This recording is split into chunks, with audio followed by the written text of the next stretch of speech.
Hayyee kam jirtu anaan Andu'aalem Gosaati. Dhimmiin har'a isin fuulduratti dhufe dhimmuma samoona kana miidiyaa irra deemaa jiru, sooshaal miidiyaa irra deemaa jiru kana isa kiriir isiniif gochuufan dhufe. Wanti jiru maali? Dhimmuma gumaa wal qabatee jirudha. Wanti jiru maali? Ani gumaa baasuus hin qabu. Harki koos kanarraa qulqulluudha. Uummanni Oromoo akkanaa beeku kan barbaadu jechuudha. Anis gadduma hamaa keessan jira. Gadda kiyyayyuu seeraan gaddachuu hin dandeenye. Wanta natti gale kana seeraan gadda kiyya taa'ee gaddachuu hin dandeenye. Mana hidhaan ture achii hoon bahummoo kun waanuma hamaa keessa akkasumatti tufuufiinsaan jira. Wanti nani isiitti balleesse yookaan isii miidhee hin qabu. Wanti gumaan baasus hin jiru. Garuu jaarsoliin abbootiin gadaa Oromoo dhugaa jirtu akka ilaaltee naafuutu, dhugaa jirtu akka ilaaltee nu mirkaneessitu, maatii wajjin hariiroon kiyyatti fuufuu qaba waan ta'eef abbootii gadaa Oromoo ergeen jira. Jaarsolii biyyaa ergeen jira. Kan inaan ergee fi akka isaan anaaf yookaan nama kanan biraatiif dubbatan otoo hin taane anis dhugaan qabaa, haadha manaa kiyyaan dhabee dhugaa jirtu naa laalaa, dhugaa jirtu nuu ilaalaa jedhee tanan jaarsolii Oromoo, abbaa gadaa Oromoo erge. So jaarsii waan ilaale dhugaa jirtu fuudha malee kan fedhii nama dhuunfaa hin haasa'u jechuudha. Fedhii nama dhuunfaa yookaan immoo waan ani barbaadu naan haasa'u jaarsi. Dhugaa jirtu ilaalee fuudha. Dhugaa jirtu sana immoo akka jaarsi ilaalee nu murteessu jaarsoliin waaqaa gaditti dhugaa baasuu irratti aangoos qabu. Rabbis kan jaallatu, dhugaan immoo ilmoo waaqaati. Ani kanumaafan jaarsa erge. Gaanaaf qannooni hariiroo jaalalaa baay'ee gaarii qabna turre. Garuu dipireeshinii ni qabdi turte qannoon. Dipireeshiniin isiin qabdu tarii mana keessa oolurraa maddaayee jedhee waan yaadee fi hojii CRBTs, hojii entertainmentis banee tanan itti kenni akka waliin hojjennuuf jechuudha. Ergasii ni dhaabbata jedhee yaadeen ture. Garuu itti fuufinsaan irra deddeebii yaalii of ajjechaa hagootu kan itti fuufinsaan erga waan sana godhee itti kennee booddeellee itti fuuftee jechuudha. Erga itti fuuftee booddee wanti kun humna kootii olii jedhee waan yaadee fi akka rakkinni tokko mudateen abbaatti bilbilsiisee jechuudha. Abbaatti bilbilsiiseeti kanatu na mudatee kanarra rakkadhee ani jiraachuu dadhabee jettee abbaatti haasoftee jechuudha. Achaan irraa fuudhee abbaa akka cinqamtanii fi mitii garuu guyyaa gara guyyaatti uqqachaarti wanni kun furamuu qabaa yaada jedhu kaasee lammaallee waamee dubbiseen jira. Waan kana irraa furaa. Please lammaa jedhee tanan akka maatiitti ol gaati waan kana irraa furaa jedhee lammaatti illee haasa'een jira.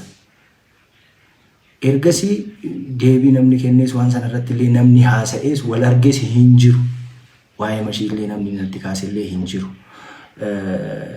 Liiban immoo argee jira. Al tokko kophaa oolchee obboleessi jechuudha. Obboleessi kannoo al tokko immoo ana wajjin oolchine. Kan nama oolchu waaqa. Garuu immoo otoo waa argitu hin callistu. So yaalii of ajjeesuu yeroo adda addaa hinuma gooti. Guyyaa wanti kun natti galees walumaan oolle.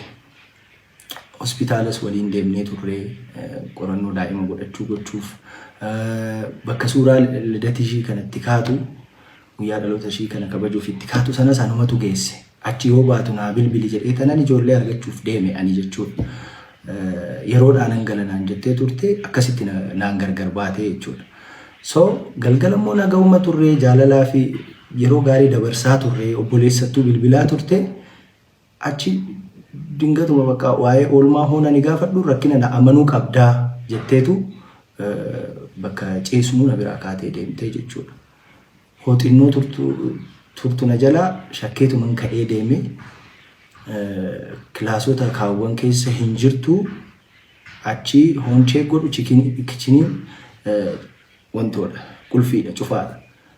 Abaaboo wayiitu jira achirra dhaabbadhee ilaallaan maashinii uffatatti miicinu cinaa teessee akkasitti isa irratti hirkattee jookiidhaan saamunaa laargoo dhugaa turte. So maali kannoo jedhee kanan utaalee achirraan galee kana dura waadaa naa galtee turte waan akkasii hin godhu irra deebi'ee hin godhu jettee maatii fuuldurattis obboleessi kiyyas akka gorsu itti himee jira. Hiriyyattiin isiis akka gorsitu itti himee jira. Waadaa yeroo adda addaatti naa galtee jirti garuu bakka waadaa sana waan naan eegnee fi yeroo sanaanis nama bakkaani jireenya akkasii jiraachuu hin danda'u. Irra deddeebi kana goota waan ta'eef jireenya akkasii jiraachuu hin danda'u. Maatii bor waamee gargar baanaan jedhee amma ijoolleen kaase jedhee tanan biraa deemee jechuudha jookeechirra kaa'ee kichinirra kaa'ee. So ani barrii banuufoon ani deemee barrii bira ga'u akkasii siyaa bal'attu jettee fiigdee achirraan utaalte. Ani bira ga'uullee hin dandeenye iyyuu qofa hin danda'e nan iyyee ijoolleen hin kaatee jechuudha. Wanti jiru wanti uumame kana ani kannoo koo homaa nan goonanii sababii itti miidhu tokkollee hin qabu. Akkuma isiniin jedhe waliin fiigee qabu dhiisi jechuu gorsuu akka ishiin jiraachuuf hamilee qabaattu wanta adda addaatiin deeggaruun ala wanti nan ishii godhe hin jiru. Wanti nan ishii godhe hin qabu. So harki kiyya immoo kanarraa qulqulluudha. Qulqulluu dhugaa dubbachuudhaaf jechuudha. Homaa ishiin gooneen dhugaan tiyya tana jaarsoliin illee tanuma naa ilaaltu. Dhugaan ilmoo waaqaati dhugaa arganii jaarsoliin hariiroo maatii wajjin qabu itti naa fuufsisanii jedhee tanan jaarsa erge malee wanti gumaa jedhamu ani gumaa kaffaluudhaaf miti ka jaarsa erge. Wanti gumaa jedhamus hin kaane. Gaaddisa qora gamaa gamanaa otoo hin gahiin ka gaaddisiyyuu diigame. So irbuunuu gaaddisa qoraa booddeedha jechuudha. Dabalataan illee guyyaa isheen boqottee kaasee hanga poolisiin to'annaa jala na oolchee qorannoota ragaa namaatis ragaa barreeffamootaatis ragaa mana yaalaatis ragaa hedduu sassaabee ilaalee poolisiin illee diyaarii argatee ture. Diyaariin sun immoo every page waan hedduu haasa'aa ergasiin ilaalee maatiidhaaf illee anaaf illee hundumaaf illee dhaamsatu jira achirra diyaarii sanirra.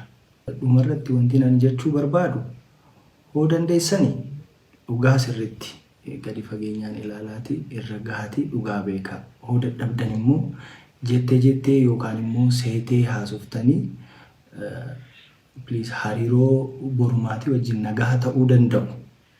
Hin jeeqinaa hin diiginaa hin jedha. Isinis nagaan haa boqattu. Ekeraashis ciisan dhoowwinaan jedha jechuu kooti. Kanaafin immoo anis gara fuulduraa tasgabbaa'ee gadda kana keessaa ba'ee gaafii na gaafattan kamiifuu deebii kennuudhaaf qophiidha. Kana waan ta'eef kanatti naa hubadhaa ulfaadhaa galatoomaa jiraadhaan jedhu uummata keenya naa jiraadhaa.